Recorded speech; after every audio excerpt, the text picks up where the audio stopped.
Estamos dentro da sede do Chega, que é a grande sorpresa da noite. É dicir, non nos viñemos aquí porque Chega a gañar as eleccións, porque senón estaríamos na sede da AD, pero é que a AD gañara era algo que se esperaba. Está previsible, que era estaban todas as quinielas. Claro, entón, a grande sorpresa, pois que Chega está competindo co Partido Socialista. De ti a ti. É dicir, agora mismo non se sabe, está a falta por escrutar unhas décimas, están prácticamente empatados. É dicir, estamos falando de poucas décimas que definen quen vai quedar segundo en voto en escanos, porque tamén dependerá dos diferentes distritos que deciden quen vai quedar por diante en escanos. De feito, había veces que o Partido Socialista estaba por diante en voto, pero Chega estaba por diante en escanos.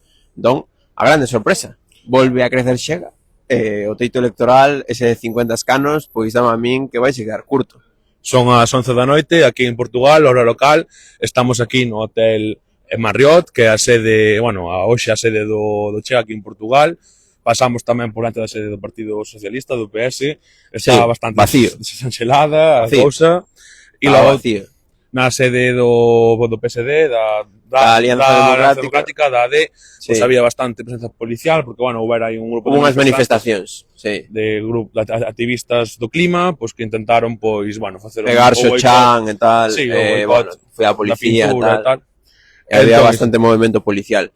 Pero así están as cousas en Portugal. A esta hora, que son as 12 en Galicia, está chegando bastante xente aquí á sede esta improvisada do Chega, que é o día de hoxe. E vemos, de xente de todos os tipos, non? Desde persoas... Xente nova, xente maior... Cas bufandas, coches de alta gama... Efectivamente, sí. Isto é... Isto é a jungla. Isto é unha barbaridade. Que foi un pouco que vimos tamén na ruada, vimos tamén na da PSD, pero non, que era moi rural, o sea, moi diverso, pero sí que na ruada que en Vilanova, en Viana do Castelo, Viana do Castelo, vimos ese... O sea, entre xente que entrevistadas, estaba... Xente moi peculiar, había perfiles moi peculiares. Había o rapaz este novo todo peitado para atrás, había a muller esta que estaba un pouco, Sí, xente de, esa muller que era máis de mediana idade, pero que estaba máis preocupada, polo tema da corrupción, ¿no? Pero, a ver, ao final, o que se viu na ruada, o que miramos na ruada nos, é que os pilares fundamentais de Chega son iso, ¿no? A migración e a corrupción. E, un pouco, alimentanse desa indignación que existe actualmente en Portugal e desa, situación que actualmente teñen os portugueses de estar nas terceiras eleccións consecutivas precisamente por un caso de corrupción. É dicir, segundas eleccións consecutivas por un caso de corrupción. Entón, a inestabilidade... As terceiras en 3 anos. A inestabilidade está facendo precisamente isto. E, ademais, era algo que comentábamos Román e eu, era que, basicamente, o Partido Socialdemócrata e o Partido Socialista estánse constituindo con ese cordón sanitario como un referente contra Chega, o cal está provocando que funcione esa estrategia de polarización do propio Chega. É dicir, Chega polariza cos outros dous partidos, entón, agora o punto está en establishment. PSD, Partido Socialdemócrata, Partido Socialista, contra Chega.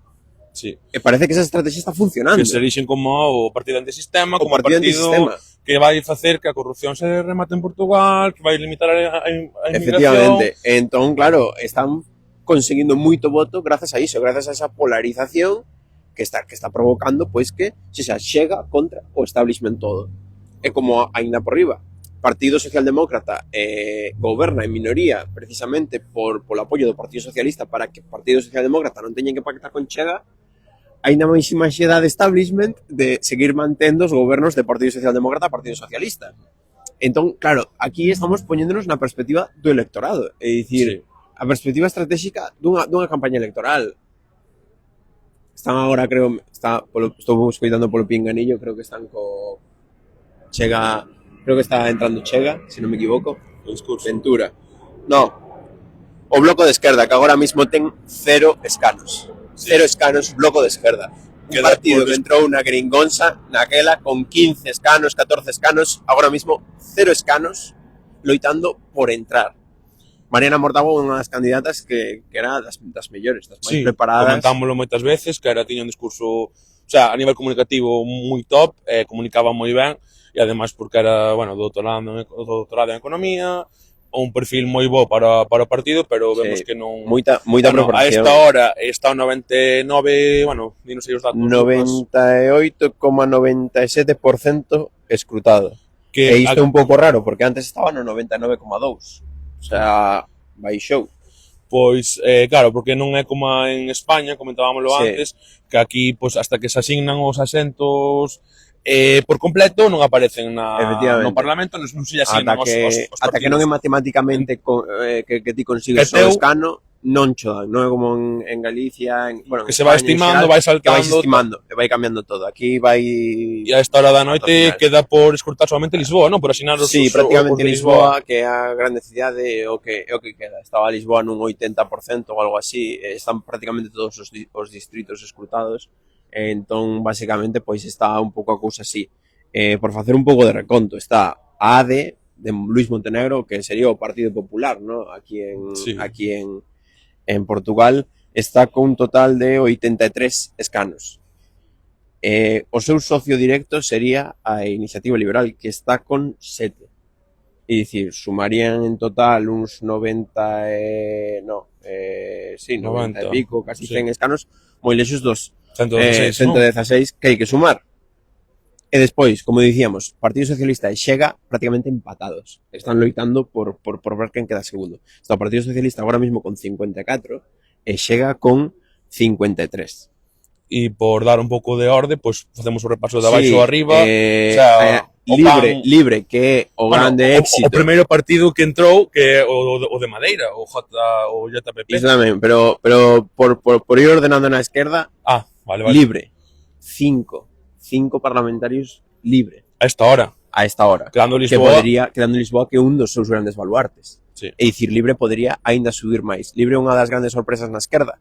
Un partido que comezou no ano 2014, que en principio era un partido para o Parlamento Europeo, con ese europeísmo, ese ecologismo. Un partido moi estilo Unión Europea. Urbanita. Efectivamente, moi urbano, con ese voto pois moito do centro do Porto, do centro de Lisboa, que recolle universitario, xuventude. Efectivamente.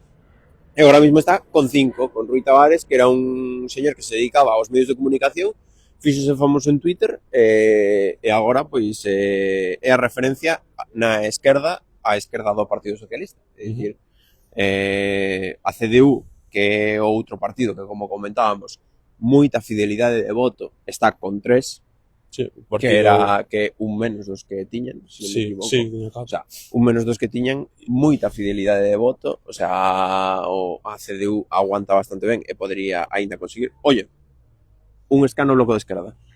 Vale. Acaba de conseguir un escano Bloco de Esquerda. E isto é oficial porque aquí non vai cambiando como se quita ni se pon. Aquí xa é oficial. Aquí xa é oficial. Sí. Está por verse o de Mariana ou non, que posiblemente non sexa, digo xa agora, Mariana Mortágua. Mariana Mortágua asegura aquí en directo ás 11:10 en Portugal o seu escano no Parlamento. Efectivamente. No Asamblea da República. O que non asegura de momento é o PAN, Partido Animalista, que non parece que non, pero que comentaba antes Román, entra o JPP. Sí. Quenes son eses? Pois acabamos de descubrirlo tamén nós. Uns señores de Madeira. Basicamente, Terol existe de feito, era un dos 28 partidos, non, que nos debates sin representación, un dos que aparecía, pois ese mesmo pois deu a sorpresa e entrou, que sempre falamos de que non hai, bueno, en Portugal non había toda agora partidos por rexións, non había partidos independentes, un estado moi centralista, e non sei se a primeira vez na historia, eso é un dato que non descoñezo, eu creo que sí. Pero o JPP é a primeira vez na historia que entra na Asamblea da República, un partido regionalista de Madeira, da isla de Madeira. Era un partido que tiña moita importancia en Madeira, é un partido que nace dun movemento ciudadano, é dicir, é un partido que a primeira vez que se presentáronse todos como prácticamente independentes, así un pouco mala organización, e conseguiron tan bons resultados que fundaron o partido. É dicir, é super curioso.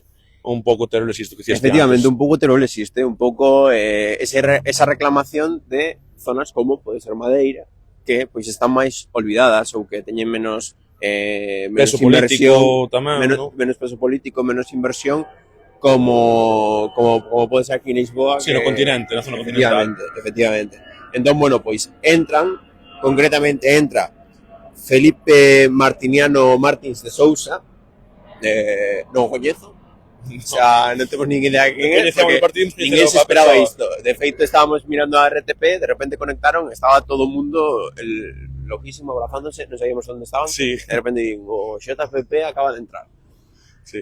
Tivemos que buscar quenes eran, porque era algo que non se esperaba. Ninguén daba o JPP que iba a entrar, pero bueno, entrou porque o que se fala moitas veces en España, sobre todo, de que o favorecemento dos partidos nacionalistas ou en Reino Unido cos liberais, e que cando tires forte nunha circunscripción é o que conta. Sí. O sea, o JPP ten o 0,34% dos votos, pero sacan Madeira. Claro. Madeira, con 20.000 votos, pois tes escano. Eles conseguiron 20.000 votos en Madeira e teñen escano. Aí está. Sí. Esa forma de entrar nun país que ten eleccións por distintas circunscripcións. Sí. E de feito, bueno, inda que no voto, bueno, falaremos despois, pero o sea, non é, por exemplo, acabamos de ver un vídeo no que un xornalista xa como decía que o Chega iba a ser a segunda forza e non ten por qué, obviamente, bueno, non o vai ser, non? Creemos que non. Depende de que depende de moito, porque pero bueno, quedando Lisboa, dependendo das distintas circunscripcións, onde consigas voto e demais, podía darse o que estábamos falando. Partido Socialista por delante en voto, por detrás sin escanos, porque están moi empatados. Entón, bueno, a ver, igualmente é un titular espectacular, o sea, Chega está ahora mismo falando de tío PS, claro, o partido o PSD, é que eles falan de PS e PSD. Ese é o tema. Eles non falan de contra a esquerda, contra... No. Eles falan de contra PSD, PS. De feito, moitos flipábanos, non? Moita... Bueno, de feito, foi do partido ao mellor que máis vimos cartéis, propaganda electoral en Portugal. Sí. Cruzámonos casi o país, bueno, hasta Lisboa, pero fomos por grandes sitios e había moitísima propaganda do Chega. Salvar Portugal. E logo tamén, pois, incluso había un cartel de nas autopistas, eliminar as portaxes, eliminar as peaxes. Que curioso, pero son tonterías que fan. Sí, son tonterías que fan. A campaña. Son este tipo de cousas que moita xente se pensa que basicamente Chega ten unha mensaxe, podríamos decir, racista. Sí, racista, pero non. Eu destacaría, o sea, vale, podemos quedarnos co tema de inmigración e demais, perfecto. Pero para min, a base de Chega, de conseguir electorado, é o populismo, é dividir a sociedade en dous polos, entre o establishment, que o Partido Socialdemócrata e o Partido Socialista, e eles que son os que veñen a representar a todos os que están oprimidos. Sí, é dicir, é unha cuestión, unha narrativa dese estilo, unha narrativa que te transversaliza, é dicir, que pode incluso, claro, isto habría que verlo con sondaxes, cruzar os datos e demais, pero pode ser incluso que Chega colla votos de esquerda, é dicir, colla votos de xente que históricamente votou, pois, o mellor o Partido Socialista. Sí, ou a mellor incluso de xente, pois, ao final, os novos partidos de esquerda que foron xurdindo, pois, ao albor, pois, do 15, bueno, do 15M non aquí, pero si do Occupy Wall Street, tal, deses anos 10, pois, ao mellor, eses partidos, porque teñen un tinte, pois, ao mellor populista, impugnatorio co sistema e tal, pois, poden recoller ese tipo de votos tamén. Sí. E tamén a mellor xente que da abstención, que nunca votou, de feito, nós en Viana falábamos con un señor que estaba ali no mitin do Chega, todo emocionado e tal, e, joder, digo, logo, quen votaba vostede antes, tal? E dime, non, eu nunca votei. E era un señor de 40 e pico anos, ou 50. Sí, nunca votei, o sea, manda que... É curioso. Foi sin micro, sabes, non estaba el como tal, non, preguntei yo como rollo, como estivera ali tal, con que votabas? Foi moi interesante ir a esa ruada porque non coñeces o electorado, o sea, realmente, evidentemente, nunha ruada non vas a coñecer a todo o electorado, pero os perfis, imaginaste un pouco por onde van. Mirabas moita xente que votou o Partido Socialdemócrata pero que está desencantado pola corrupción, xente que non votou nunca e que agora vota porque ve algo diferente, algo extremo incluso. É que Portugal está nunha situación agora mismo que para que entendamos a corrupción está enchendo as noticias todos os días. É dicir, Primeiro, Antonio Costa tivo que dimitir por corrupción. Agora Montenegro, caso de corrupción. Sin contar os distintos casos a nivel regional que existen. A forma na que funciona tamén o Estado, que, por exemplo, Viana está no norte, un norte que está tamén moi olvidado, que tamén ten moita xente que está indignada porque o diñeiro pasou cos incendios de fai ano e algo, que había moita xente indignada porque os medios non chegaron aos bombeiros do propio Estado, non chegaron ao norte, e tiveron que ser os propios voluntarios os que apagar esos incendios, cando eles tamén están pagando por eses bombeiros, ¿no? Sí. Pero eses bombeiros estaban en Lisboa, eses bombeiros estaban nas cidades importantes. Entón, ese feito de olvidar esas zonas provoca que haxe moita indignación. Esa indignación tradúcese en que hai moita xente que pensa nese factor populista e pensa tamén e vota tamén por esa indignación. É un voto protesta. Hai que recordar o caso de Podemos. Parecerá distópico totalmente, sí. pero é así. Ti vas o 15M e xente que probablemente votaría Podemos e había xente de todas as cidades, de todos os grupos sociales, porque era indignación. Claro, é que un partido non alcanza 71 deputados no Parlamento Español sendo netamente de esquerdas ou, digamos, como se fora a Esquerda Unida ou un Partido Comunista. Colle tamén moito electorado máis centrado. En este caso, o que chega é precisamente tamén iso. É dicir, está conseguindo transversalizar parte do seu voto. É dicir, non só está collendo voto que antes era da AD ou que fora de outros partidos de dereitas.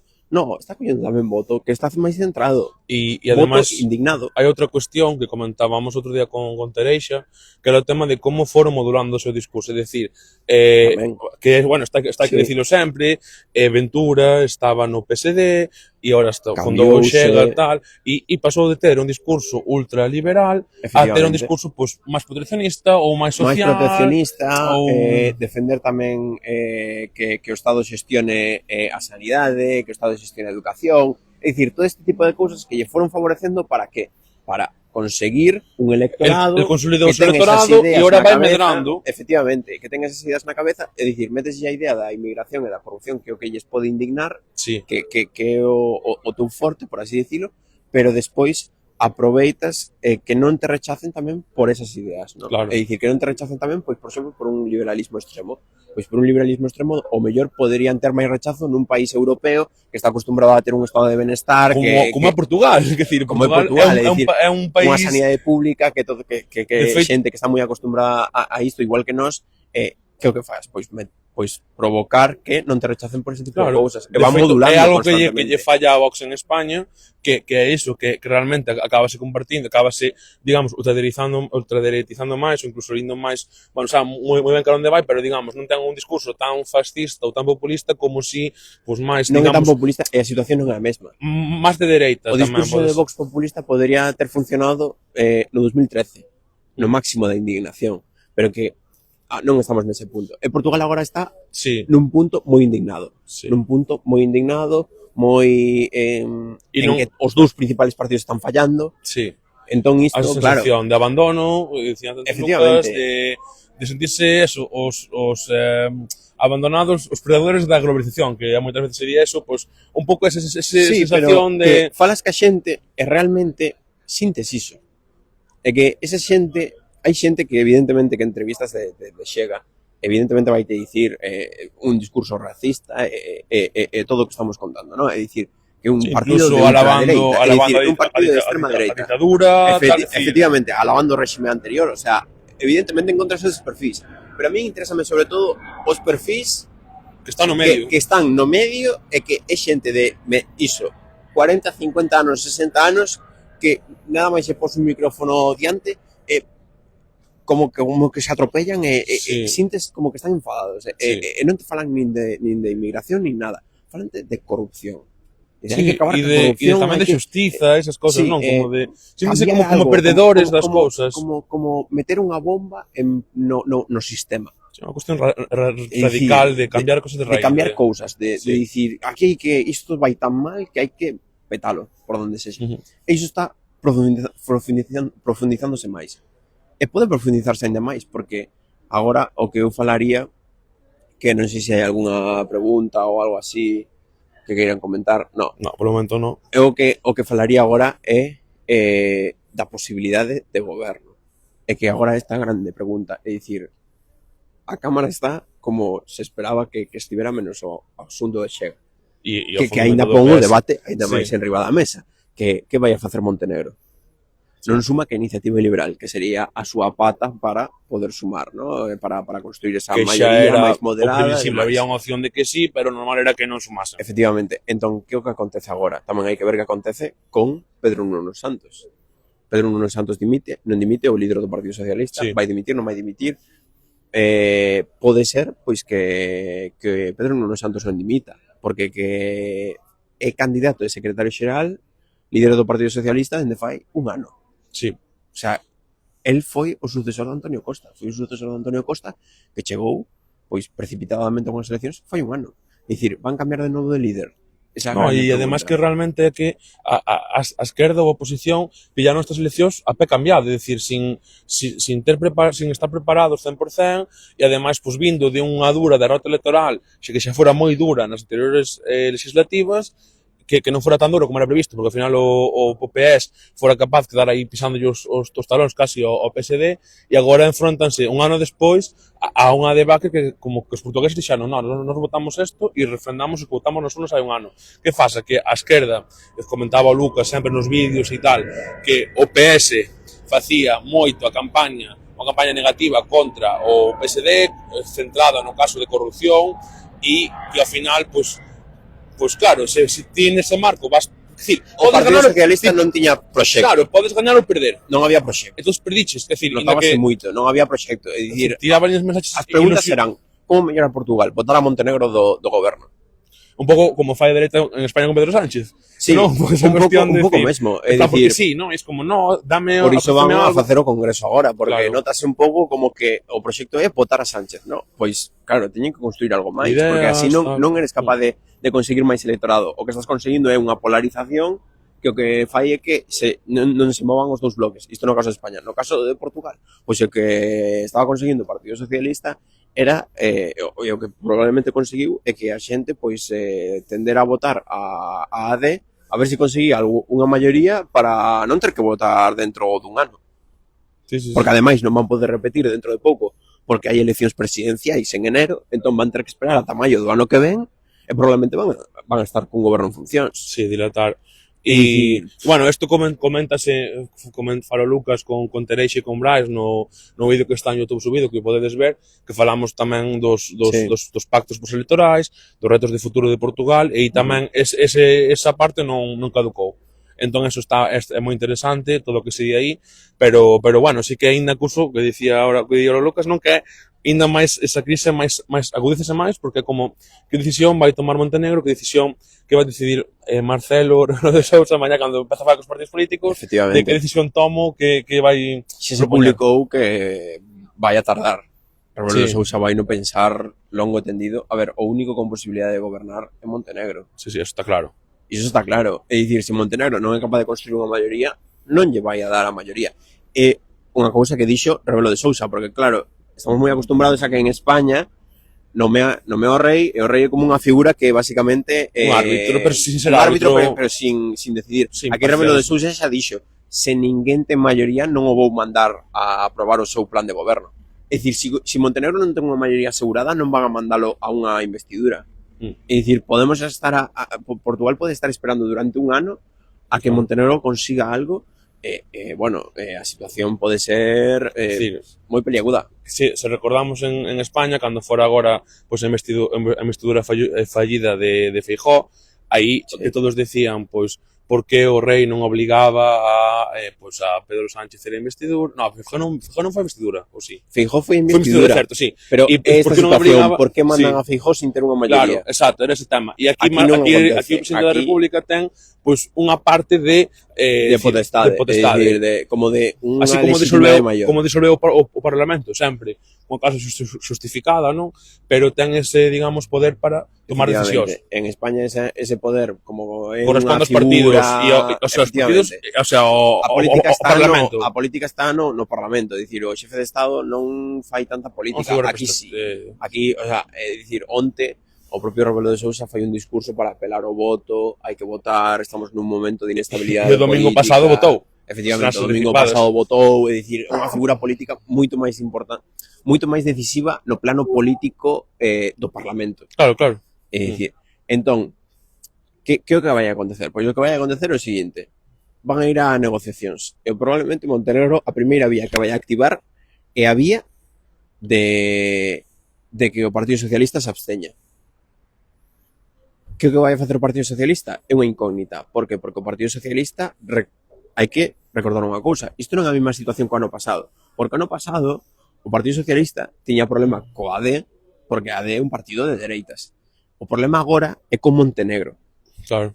É dicir, eles acaban de ir a eleccións por un problema persoal, por un problema directo cunha persoa que candidatase a primeiro ministro. Entón, vanse a abster? Eu diría que non. Se Pedro Nuno Santos sigue, se o Partido Socialista sigue ca mesma dirección, o máis probable é que non se absteñan. Porque sería, basicamente, poner unha alfombra vermella. Aceptar que Montenegro realmente era digno para ser primeiro ministro.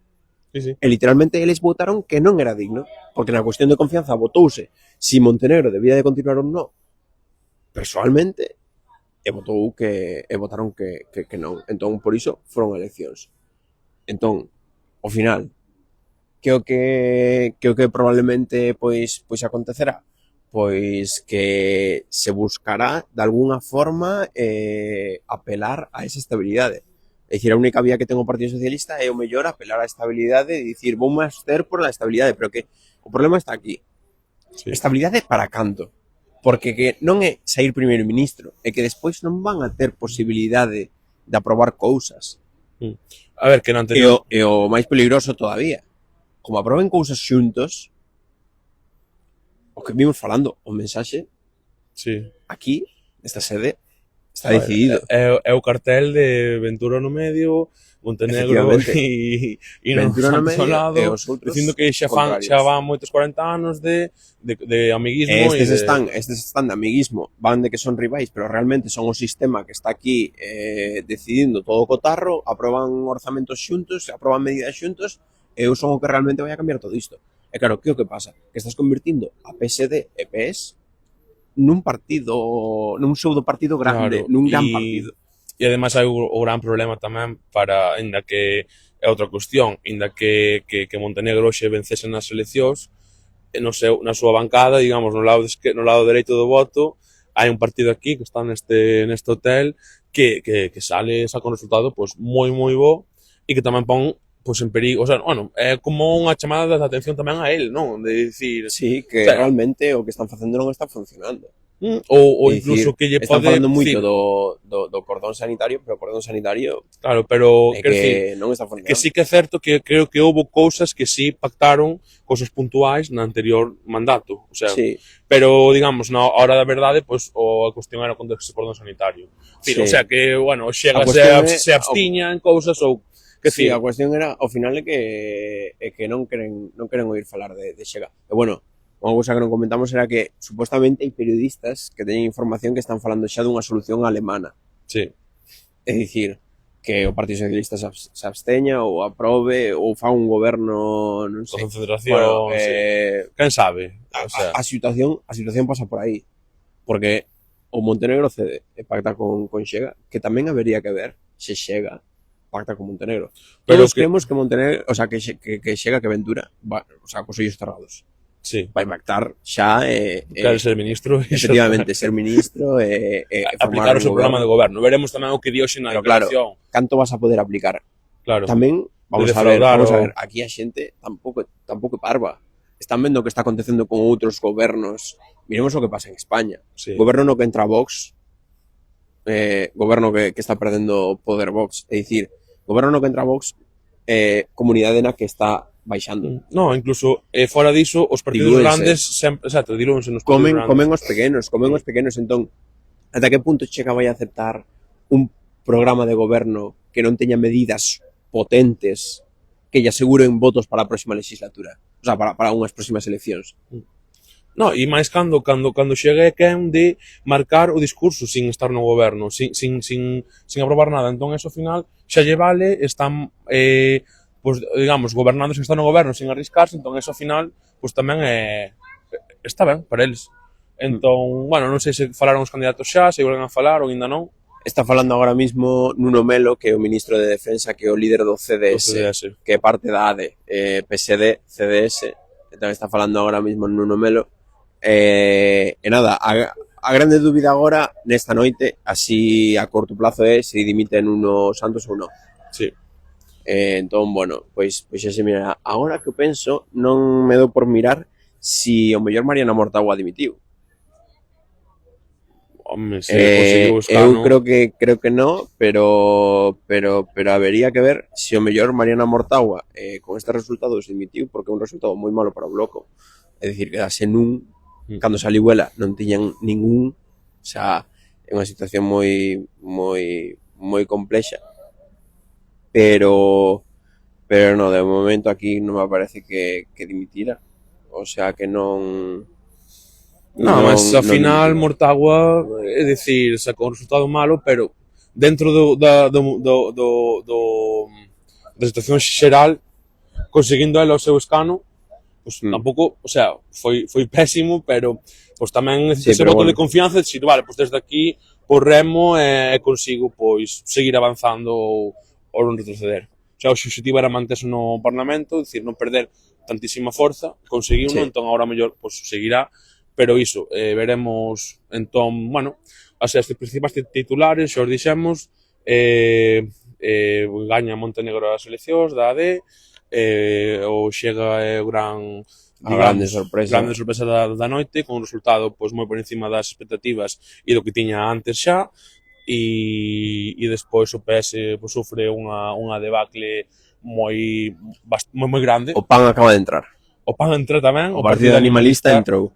É dicir, é curioso porque agora vai a quedar a Iniciativa Liberal 9, que é un moi bo resultado para eles, sí, un partido de corte libertario, pero máis moderado, é dicir, non estamos falando dun Milei, estamos falando de xente libertaria, pero que quere dar ese aire de moderados, como sí, de liberais de Reino Unido, sí, por así decirlo. Sí. O Libre, o partido de esquerda, que quedase con 6, o CDU 3, o Bloco 1, o PAN 1 e o JPP 1. Que quedou repartido aí ao final. Quedou repartido, entraron os pequenos, sí, que se preveía que entraran, e nada, pois entrou o PAN, e entrou... Por onde entrou o PAN? Por Lisboa. Por Lisboa. Quedan 4 escanos por decidirse. Bueno, quedan 4 escanos por decidirse. Está o AD en 89. 89. Son 9 máis dos que tiña antes, non? Sí, se non me equivoco, sí. 79, 80, por aí sí, andaban. O Partido Socialista chega empatados en 58. Iniciativa Liberal 9, Libre 6, CDU 3, Bloco 1, PAN 1, Partido Animalista, vaya, JPP 1. Entón, bueno, pois a situación, evidentemente... E sí que é curioso, ao final, que decías ti nos vídeos candidatos, o tema da importancia da fidelidade de voto nos partidos, e a CDU sí, como consigue rascar aí eses tres, a CDU pese a ter unha comunicación, e viña baixada, e para ter unha comunicación tal, que de feito... que cambiaron un pouco nesa campaña. O candidato... Paulo Raimundo, que entrou nas anteriores, que era o novo, o sea, unha renovación do liderado. Sí. E, bueno, non se sentiu como tal. Houve toque de atención, digamos, do electorado. Sí. E bueno, pois... A CDU, un partido que ten moita tradición aquí en Portugal, o sea, a CDU que é basicamente o Partido Comunista Portugués sí, cos verdes, que sí, basicamente os que dominan esa coalición do Partido Comunista Portugués, viñan en baixada, consiguen parar esa baixada, estaban con 4, agora están con 3, que para eles tamén un bo resultado. Moi bo. Porque realmente viñan nunha baixada, si se compara en comparación, por exemplo, co Bloco de Esquerda. É dicir, e iso porque hai moita máis tradición, no? Teñen aí unha base de votantes pois moito máis fiel, falamos pois de xente ao mellor máis maior, que leva toda a vida votando a CDU, bueno, pois sí, un pouco ese votante, no? É como cando se fala de que certos partidos non poden baixar de tanto voto, non? Como pode pasar en Galicia co Partido Popular, non? Se dice que aínda que o Partido Popular teña a grande bacle histórica, nunca baixará do 40% do voto, non? Tes o teu chan ou o teu electorado que por moi mal que estés é fiel. Vai votar. É fiel, efectivamente. E igual que, pois, ou se espera, igual que o Partido Socialista, que tamén unha das grandes organizacións aquí en Portugal, que foi o primeiro gañador das eleccións, con Mario Suárez, dicir, partidos que teñen moita tradición, non? Bueno, partidos que en comparación ao Libre ou a Iniciativa Liberal, pois poden ter que eses poden ter un electorado moito máis volátil, non? Teñen unha trayectoria máis grande, ao final isto pois son partidos que digamos, de momento son modas ou non, dicir, saber para ver se é unha moda ou non é unha moda. Si, poden asentarse, poden non asentarse, dicir, agora a Iniciativa Liberal está nun bo momento, o Libre tamén, pero que base tes ti para continuar? O caso, por exemplo, que estamos vendo en España con Sumar, non? Tes un boom, pero despois canto eres capaz de continuar, cal é o teu electorado real e tal. Claro. Pois, bueno, pois agora está un pouco nese punto. E nada, iso, 99,23%, 4 escanos por decidirse. Eu diría que xa o comentamos prácticamente todo. Esta hora da noite, 12:37 en Galicia, 11:37 en Portugal. Que basicamente Portugal vai volver a eleccións. O titular ese? Eu fago a miña porra. Titular. Portugal volve a eleccións dentro dun ano. Non hai maioría posible. Pois, o meu titular é que se reforza Montenegro, que o Parlamento portugués é moito máis de dereitas, o país é moito máis de dereitas. 2 tercios, concretamente. É unha barbaridade. E que ao final... o gráfico na CNN é unha locura. 2 tercios. E que eu dudo que un país que ten 2 tercios do Parlamento de dereitas volva a eleccións, pero verémolo, o sea, crees que Montenegro salta o cordón sanitario? No, pero que se amaña algo aí. Algo amaña. Pero, o sea, eu penso que hai goberno, que Montenegro é o primeiro ministro. En minoría? Sí. Ou en coalición? No, en coalición no. Eso teño votado. No. Minoría. Entón, ese é o meu titular esta da noite, pero, bueno, isto... É así, e, bueno, veremos a ver que pasa. Queda así. Como comentaremoslo en a boa, mañá, pois tamén iremos a ver. Unha cousa moi importante que comentar, que claro, aquí estamos falando a nivel nacional e demais, pero en outubro, novembro, hai autárquicas. E isto importanos moito máis a nós, porque eu, por exemplo, que son de Tui, a xente que do sur, demais, que están en eurocidades, cos que estamos colaborando, Xega está gañando aí, que parece que non, pero en Valença do Miño, que ten colaboración con Tui, precisamente, en Vilanova de Cerveira, Xega está a 2-3 puntos de ser a forza máis votada. E Xega, de momento, aínda non se presentou a ningunhas autárquicas. É dicir, nas municipais de Portugal Xega aínda non participou, porque non tiña o poder para participar. Agora, con 58 escanos, 60, que probablemente poden chegar, van a ter a forza para ir ali. En Viana do Castelo, que é o distrito máis ao norte, que está conectado co sur de Pontevedra, Xega é a segunda forza, pero claramente, non por pouco, claramente é a segunda forza de Viana do Castelo. Está crecendo moito máis nese distrito. En Vilarreal, se non me equivoco, que é o distrito onde está Chaves, que é a outra velocidade de Galicia, estamos falando de que chega tamén en segunda forza. Moita máis potencia da AD, pero tamén en segunda forza. Son as eleccións que nos van importar moito máis, porque Xega é anti-Europa, Sí, eurocético. É dicir, veremos como pode afectar o mundo municipal.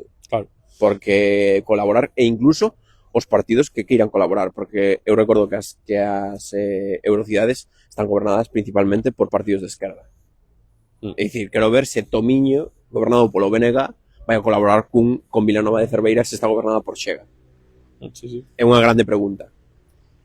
Pero veremos. E despois, en enero, presidenciais que xa están prácticamente decididas. Gubello Melo vai a ser o novo presidente da República. Bueno, hombre, este vídeo pode ser increíble, pero no, un almirante que basicamente xestionou toda a pandemia do COVID, presentase como independente, como unha figura moi famosa aquí en Portugal, sí, de recoñecido prestixio, como que lle gusta a todo como dijo Lucas, es Fernando Simón pero con uniforme.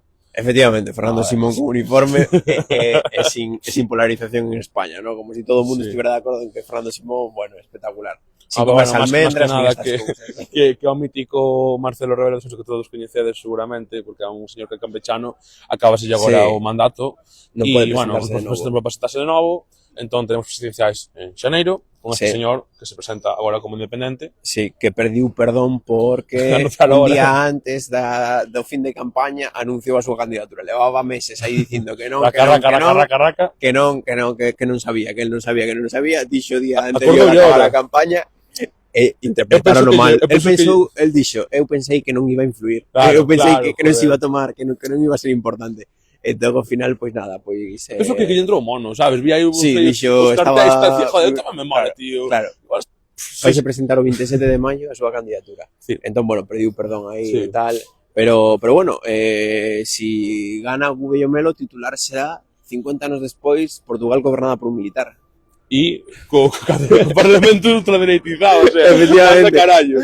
É unha situación que non é a mesma situación, evidentemente, non estamos falando dunha dictadura militar, pero que é unha situación curiosa. É unha situación curiosa. E Gubello Melo para nada é da rama o sea, el vai ir a unhas eleccións, non vai dar un golpe de estado. Efectivamente, parece que non. É unha persoa de recoñecido prestixio e que precisamente ten ese prestixio pois pola xestión COVID, ¿no? Que fixo un gran traballo aquí, está moi ben valorado. Está moi ben valorado, entón, bueno, pois probablemente será. Entón, bueno, pois nada. Sexan as autárquicas, sexan as presidenciais, sexan as legislativas, se repiten, verédolo en Aboa. Sí, e nada, pois foi un placer, Lucas, estar aquí en Portugal, compartindo aquí neste país e tal. E acabamos aquí neste hotel máis arriba, onde a xente xa vai para dentro. Está aquí fora, imaginamos que ir a falar aventura agora probablemente. E celebrar aí a tope. E nada, nos iremos para casa. E nada, gracias por acompañarnos e seguimos en Aboa.